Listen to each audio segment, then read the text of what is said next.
एकदा ह्या प्रकारे चिप्स बनवून बघा. घरातील सुद्धा म्हणतील, काय बाई तोंड खवळून सोडलंस.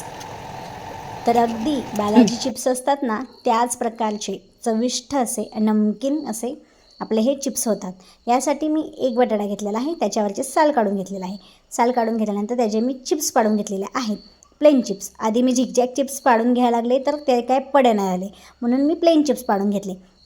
छान असे प्लेन चिप्स पाडून घेतल्यानंतर एका पाण्याने स्वच्छ धुवून घ्यायचे.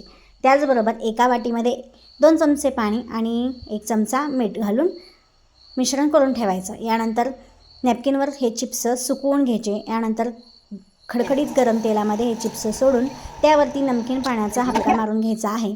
छान असं चरचरीत त्याच्यामध्ये बुडबुडे यायला लागतात. थोडंसं अंतरानेच राहून आपण हे तळून घ्यायचे आहेत.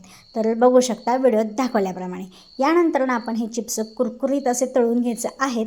थोडा वेळ लागतो, पण खूप छान अगदी टेस्टी होतात. आणि हे प्लेन चिप्ससुद्धा खूप छान लागतात.